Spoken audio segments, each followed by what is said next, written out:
MYSUARA FM.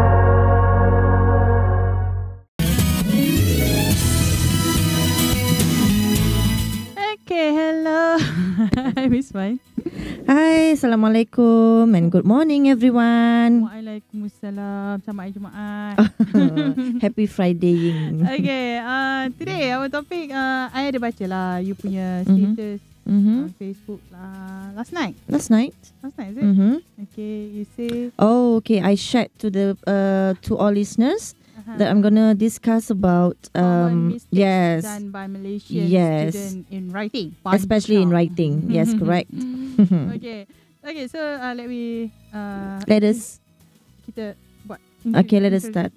All right, for the introduction part, okay, to all listeners out there, if you are currently in the process of learning English, okay, and you are struggling to get the grips with our grammar, don't take it to heart, because things I'm going to share today is will be the common grammatical mistakes in English. Okay, common one, and how to avoid them. I'm giving solutions to, okay, I'm showing the way so that we can correct whatever mistakes that we have been doing all this while. Probably we are, you know, I was once a student too, because to me, I would appreciate it if someone can correct me on how to use the English the right way, because sometimes we just ignorance or we just forget. So there are a few aspects that I'm going to touch, be it from, you know, apostrophe, the use of punctuation, the use of, you know, for example, it's and IT apostrophe S. There are big difference, which can affect the meaning. But too important yet too forgotten. There are still people out there who tend to make the mistakes. I think because they don't know. So I am here to share. Excuse my sexy voice today. Still okay. still can be understood, so it's okay. So I think after this song, we'll start with the first common grammatical mistakes in English. Alright, jom kita dengarkan dulu lagu ini daripada Cake, I Will Survive. Okay, MYSUARA FM Citra Generasi Informatif. Okay, jom kita sambung topik kita hari ini bersama dengan Ms.Wan Solihah. Okay, to all ladies and gentlemen, the first mistake that I'm going to share today, this morning, is the use of fewer and less. Okay, Arin, if you still remember, have I mentioned about this before in the radio? The difference between fewer and less, these two words. I think yes. Fewer, yes. Yeah. I have mentioned before this, right? Okay. All right. Do you still remember what's the difference? Fewer is for uncountable. Yeah, something to do with countable and uncountable. But which one is countable and which one is uncountable? Less. Fewer is like uncountable. Fewer is used to, fewer refers to items that you can count individually. Something that we can count. You boleh kira, you can count, so we use fewer. But the word less is used to refer to, you know, things that cannot be counted, to a commodity such as sand or water that you cannot count individually. How not to do it? For example, we can't use, there are less cakes now. There are less cakes now. Cakes are the S, which means there are more than one cakes. Right? So we can't say there are less cakes now. Because they count them. Yes, because we can count the cake. All right, so it's supposed to be there are fewer cakes now. 10. Okay, there are also in academician line. So I used to come across very often, you know, I used to come across in the instruction of the essay question, for example, you know, in the booklet of the questionnaire. Please write an essay not less than 250 words. Words can be counted or not? Can. We can count the words. So the use of the word less is inappropriate. Okay. Not more. Not than, fewer not than, fewer or than. not more than. Sangat jarang dengar, very seldom dengar Yeah, more. fewer. Yes, correct. Because I don't know. Probably we just don't take note of these mistakes. So I am here to share with you that the word less is actually only used for uncountable words. Yang tak boleh dikira sahaja. Alright. So they're also in the supermarket. 10 items or less. 10 items or less. Contohnya, Express yes, express line. At counter of express line. Express line counter. They use less than Yes. 10 items. 10 items or less. Less than 10 items. So then you can queue here, right? So it is actually fewer. 10 items or fewer. Fewer than 10 items. That is like a Common. mistake, Yes, common use by everybody. But macam Ignorant. ignorance. Yes, correct. Okay. So how to do it properly? Also, coming back to cakes, there are fewer cakes now. 10 items or fewer. So when to use less? Less is used for things that cannot be counted. For example, we have less sand here. Sand. Pasir. Less sugar. Less sugar, please, in my drink. Fewer grains of sand. Butiran, something that we cannot count. Alright. Okay, so kita sambung selepas ni kah? Alright, Okay, sure. jom kita berehat dulu. Okay, jom kita sambung topik kita. Okay, so to all listeners who just join us, I just would like to let you know that we are now discussing a few common grammatical mistakes in English done by Malaysian students, especially in their writing. Alright, so just now we talk about the difference between fewer and less. And now we are moving on to another mistake, which is the use of amount and number. These two words, work in the same way as less and fewer, lebih kurang. Referring respectively to uncountable, and countable. Okay. Alright, so amount jumlah, number pun macam jumlah, right? Okay, amount is actually refers to things that cannot be counted. It refers to commodity, cannot be counted, just exactly like less. That is amount. Okay, which can't be counted. For instance, water, sugar, sand, flour. But number refers to individual things that can be counted. Boleh dikira. For example, birds, chairs, tables, glasses. Alright. So, but there are, however, sentences like, a greater amount of people are eating more healthily nowadays. Nak tunjukkan semakin ramainya orang are eating more healthily. Okay, so is the sentence correct or not? A greater amount of people are eating more healthily. No idea. Okay. We are now discussing the difference between the word amount and number, the use of these two words. People, boleh kira or not? Boleh dikira. So kalau boleh dikira, we use number. A greater number of people. Sejumlah sejumlah orang, semakin ramai sejumlah orang ni. So manusia can be counted. So we use number instead of amount. For amount, what we can use is money. Yes, correct. For amounts, probably the rain cannot be counted. Hujan. The rain dumped. Okay, turun a larger amount of water on the country than is average for the months. A larger amount of water. Water cannot be counted. Yes. So that is why we use the word amount instead of number. Okay, number, very clear here. Number, is a reflection of something that can be counted. 1, 2, 3, 4. These two words are numbers. All right, compared to the word amount. So that is amount, number, and the previous one we discussed on fewer and less. So amounts cannot be counted, same like less. Also cannot be counted.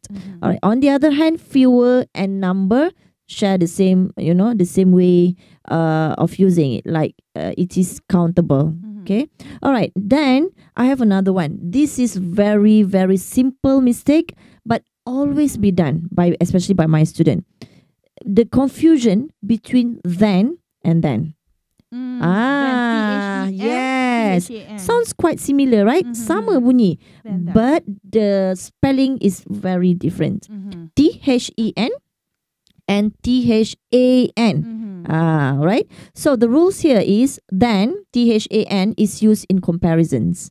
Kalau kita nak THAN. Oh, THAN, Yes, then it's used in comparisons. You nak compare things. Oh, I prefer to have this than this. That one is THAN.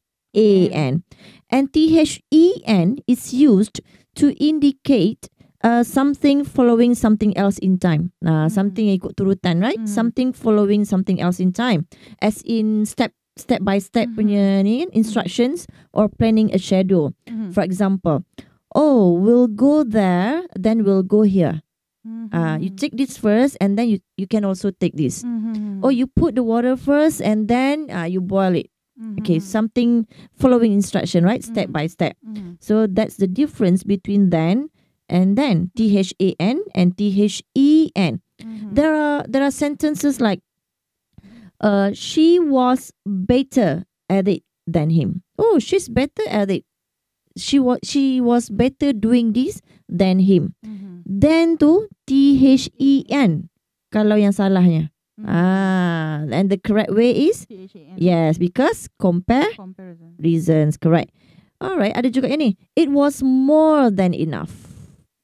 More than enough. Nah. Lebih daripada mencukupi. Lebih dari mencukupi. The comparison. So THAN. Yes. Okay.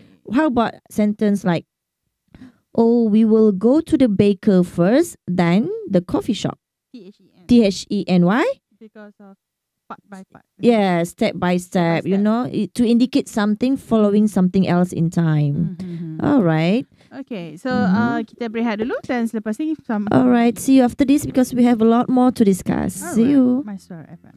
Okay, MYSUARA FM, Citra Generasi Informatif. Baik, kita sambung lagi topik kita pada hari ini dan segmen Fun Friday with English bersama dengan Ms.Wan. Okay. Hi, okay. Moving on to the next mistakes that we're going to discuss this morning. It is the difference between who and whom. Whom. How to spell who? W-H-O. And the other one is W-H-O-M. Who and whom. This, okay, another confusion arising here is how to, when to use who and when to use whom. All right. So there are lots. This use of these two words are actually everywhere in English language. It is always in the letter. If you notice, for example, to whom it may concern. Yes, correct. It's always there. But do we know what's the difference of who and whom? When to use who and when to use whom? There's a big difference there because it will affect the meaning. All right. Who actually refers to the subject of a sentence? For example, who are you? Okay. Or in a complex sentence, a longer sentence, Encik Ali is really a hardworking man who owns the bakery. Who owns? Who refer to Encik Ali? Yes. All right. So who refers to the subject of the sentence? Subject means orang ni yang dalam tu, siapa dia. But whom refers to the object. Whom refers to the object. Sometimes it can refer to the object. Sometimes it can also refer to the subject juga. All right. Who and whom work in the same way as he or him. Lebih kurang. You can work out which you should use by asking yourself the following. Contohnya, who did this? Who did this? Siapa yang buat ni? Oh, he did. He did. So who is correct? Alright. Who is correct? Alright. Kalau soalan dia, whom should I invite? Invite him. Whom should I invite? This is the use of who and whom in terms of questions. In questions terms. In questions form. Who did this? He did. That's how we answer it. But whom should I invite? Oh, invite him. Okay, that's how we use in questions form. But in forms of, you know, standard statement, standard sentences, he Encik Ali is a very hardworking man who owns the bakery. Yang memiliki bakery. What is bakery in bahasa? Kedai roti lah. Okay. Alright. That is how we use who. But whom? This is DJ Arin, whom I miss so much. Oh, last week tak datang. This is DJ Arin, whom I missed a lot. Why we use whom? Because after whom tu, okay, I yang rindu. It's me who miss her. This is DJ Arin, who is the person in charge today. Siapa yang person in charge? You. That's why kita pakai who. Kalau who, you yang buat, okay, who. Kalau I yang buat, ada third party pula yang buat. This is DJ Arin, whom I want to talk to her. Who want to talk to you? I. Another person, not DJ Arin, right? So we use whom. It's different.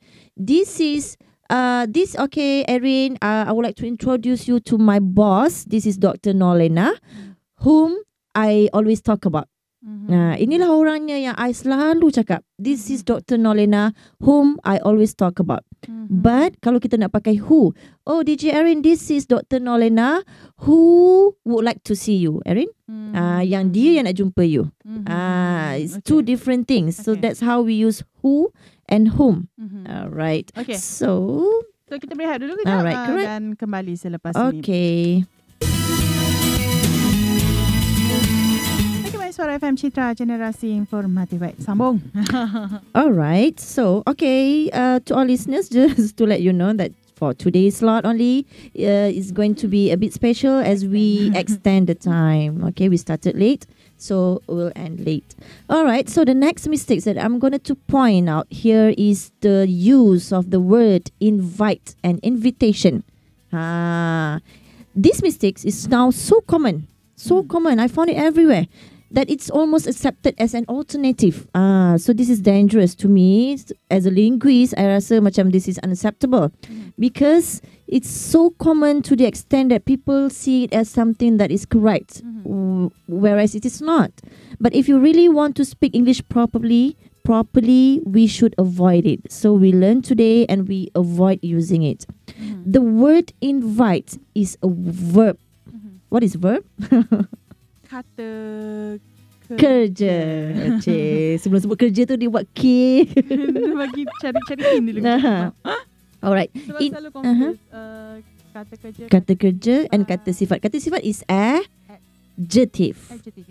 Kata sifat is adjective, like beautiful, charming, hardworking. So those are adjective. So verb, the word verb itself is kata kerja, which means perbuatan. So it refers to asking someone if they'd like to do something or go somewhere. This is invite. Menjemput or mempelawa. Mempelawa, sorry. Mempelawa. Allah, DJ ni. Okay. Alright. So, invitation, on the other hand, is not a verb, but it is a noun. Noun means kata nama. Like, subject, object, those are all noun, kata nama. Invitation means jemputan, bukan menjemput. Menjemput is invite, whereas invitation is jemputan and invitation. So it refers to the actual message, asking people if they'd like to do something or go somewhere. It is actual message asking someone if they would like to do something or go somewhere. For example, I have not responded to her invite yet. This is something that I found almost not occasionally, but always. Okay, I have not responded to her invite yet. Saya belum memberi respon kepada jemputan dia. It's not invite. It is supposed to be invitation. Saya belum respon lah pada jemputannya. Okay, it's supposed to be invitation, not invite. She sent me, dia menghantar kepada saya, dia memberikan saya satu jemputan. Okay, dia menghantar saya satu jemputan. Let's say DJ Arin is going to tie the knot. Tie the knot means getting married. You are getting married, so you would like to invite me. So you hantar jemputan. Siapa yang kahwin ni? So you hantar jemputan. How to say DJ Arin menjemput Ms.Wan? Arin Inviting. Arin menghantar. Arin sent satu jemputan kepada Invitation. Invitation, not invite, right? Arin sends an invitation to Ms.Wan, for example.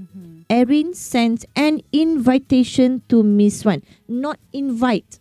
Kalau invite, Arin invites Ms.Wan straight away, not send an invitation. Straight away invite. So those are the difference between invite and invitation. We can say, I have not responded to her invitation yet. That's one. She sent me an invitation. Yes, another one, which is correct way of using it. Or I'm going to invite her to join us. I'm going to invite her to join us. Ada to, after to must be followed by verb in base form. Okay, perkataan asal.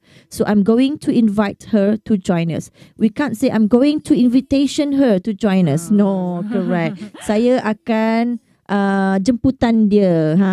It sounds so awkward. I'm going to invite her to join us. So that's the difference between invite and invitation.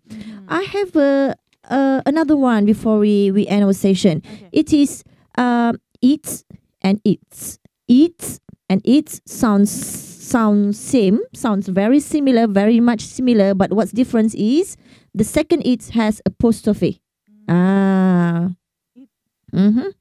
IT apostrophe S. Yes, IT apostrophe S. Short form for it. Yes, it is actually a short form for it is. It is or it has. Dua tu. But since it sounds similar, all right, sometimes we tend to, we tend to misunderstand. We tend to misunderstand the meaning. Misunderstand or misunderstood?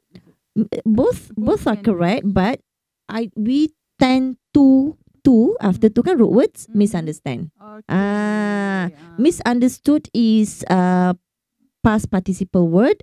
Oh, I have misunderstood your message. So that can be used in perfect tenses, which I'm gonna share with you in future slots. We need to use Misunderstand. Yes, Okay, correct. misunderstand. Yeah, you're a fast learner. All right. So we know in earlier discussion that apostrophe should be used to indicate possession. Apostrophe kita pakai untuk indicate possession. Indicate means menunjukkan. Possessions means kedudukan. kepunyaan. Possess. Possession. But there is one exception to this rule, and it is the word eat. Okay. Kalau contohnya Mary spent, Ali spent. So it's supposed to be A-L-I apostrophe S-P-E-N, right? So Ali spent maksudnya pen itu kepunyaan Ali. So we bear in mind that all this while we have this kind of understanding in mind that ada je apostrophe whenever there's apostrophe kepunyaan. But there is one exception to this rule. Lain. Bersampai ITS, IT apostrophe S itu bukan kepunyaan. That's not possession. Because itu sebenarnya an abbreviation, singkatan, or we call it contraction. Singkatan untuk it is or it has. And on the other hand, what is correct to show possession for IT is ITS straight away. Okay? ITS ini yang kepunyaan. I saw a monkey. Saya nampak monkey. I saw a monkey. Its tail is long. Kan monkey kan bukan manusia, so we refer it to pronoun. Kita pakai pronoun dia, kata ganti nama it. Okay. It, tapi nak kata ekornya panjang. Ekornya. How to say that in English? Ekornya. Its tail. How to spell ITS tu? Ada apostrophe ke tak? Tak ada. Yes, correct. For IT, ianya, okay, for bukan manusia, right? Or other non-living things, kita pakai ITS, memang tak ada apostrophe langsung, straight away ITS itu kepunyaan. Right? And unsurprisingly, this exception gets a lot of people confused. Ramai orang confused ni. Dulu I pun macam tu. So, the rules here is, it is only used when short for it is or it has.